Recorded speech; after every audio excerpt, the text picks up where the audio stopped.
Saya di sini, saya bukan ulama dulu. Saya cuma manusia biasa. Saya juga punya aktivitas. Saya juga main musik, seni, budaya. Tetapi di keluarga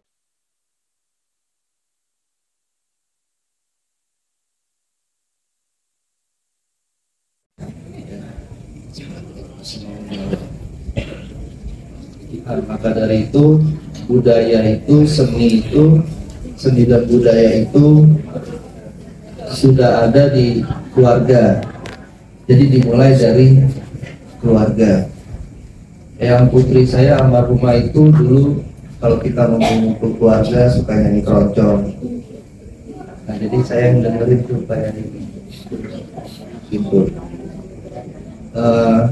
Yang agung saya almarhum suka menceritakan bagaimana kedikdayaan Nusantara. Jadi kita ini bangsa yang besar, jangan pernah minder menjadi bangsa Nusantara. Ya. Sejarah itu adalah ruh dari setiap bangsa. Kalau dalam bahasa agama sirah,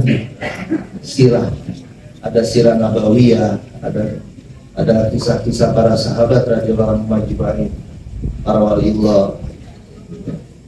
Jadi untuk menghancurkan suatu negara, suatu bangsa, sejarahnya diganti, Pak. Sejarahnya diganti. Jadi mungkin generasi saya, generasi nanti anak turunan saya sudah nggak tahu perjuangan.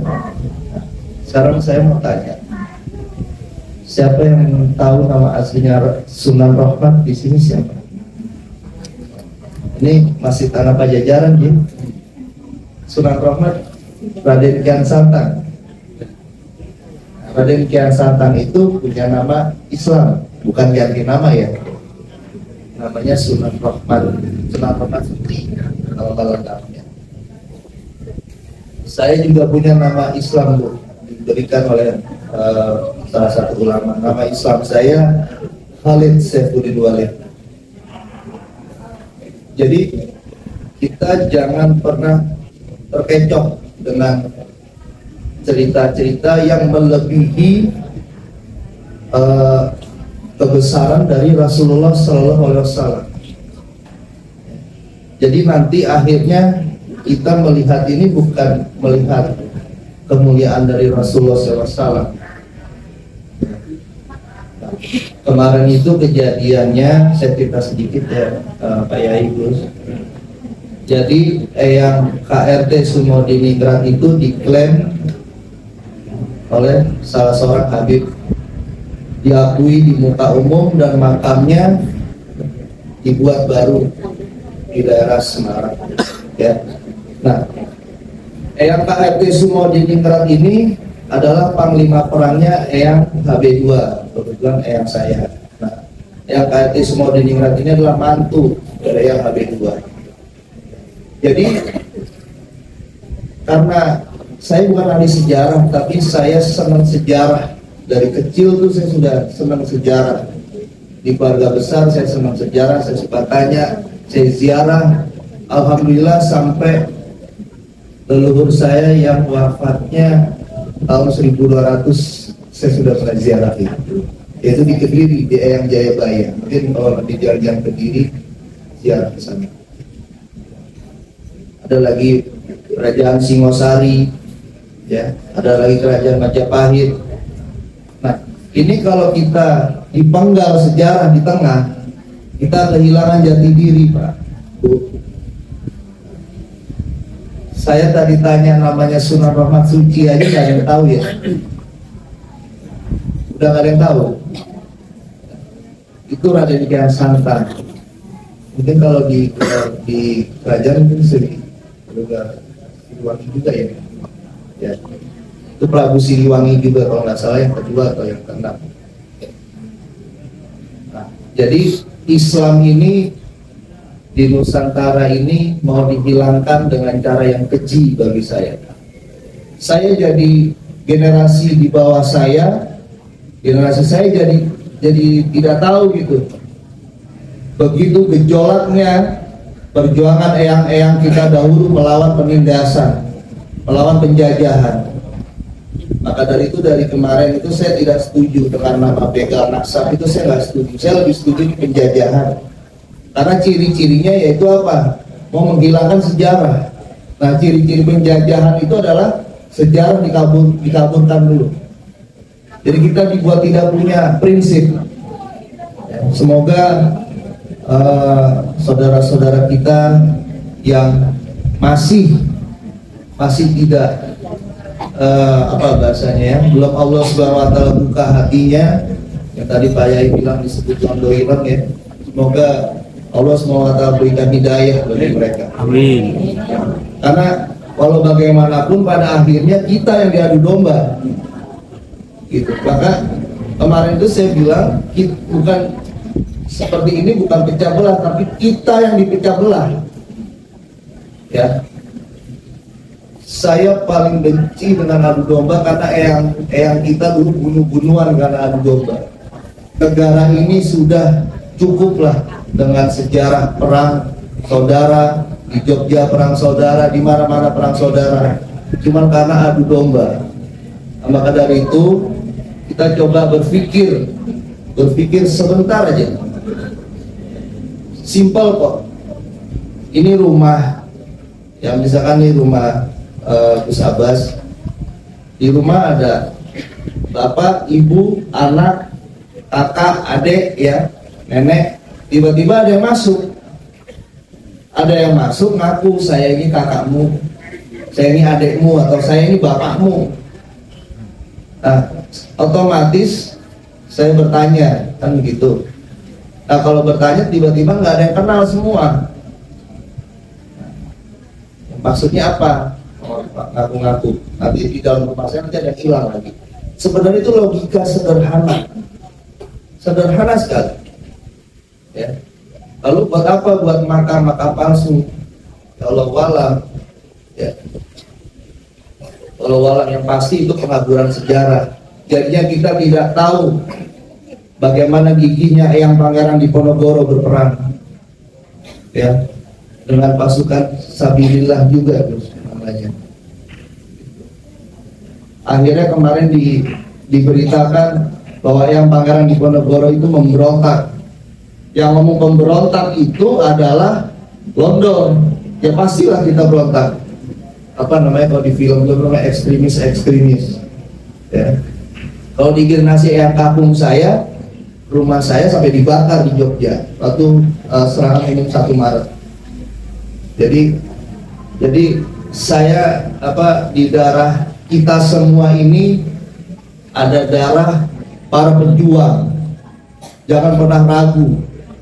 Ya, di darah kita ini mengalir segala bentuk penindasan di negara ini, dan semua itu sudah dijalani oleh leluhur kita. Jangan sampai kita ini ngalamin. Kasihan Pak, anak cucu kita kasihan. Ya.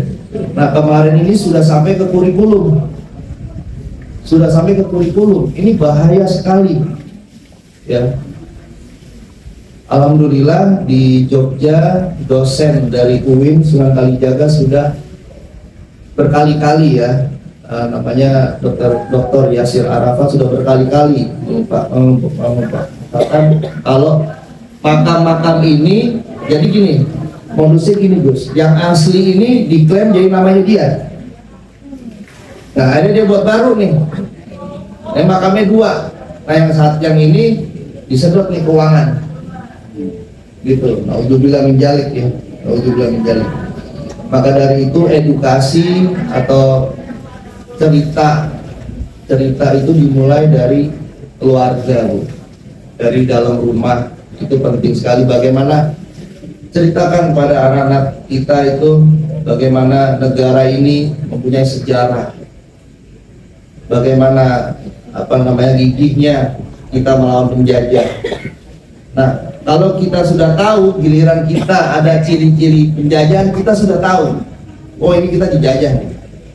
Halus mainnya, halus sekali. Jadi tiba-tiba pas kita nggak bisa gerak. Sekarangnya udah susah gerak,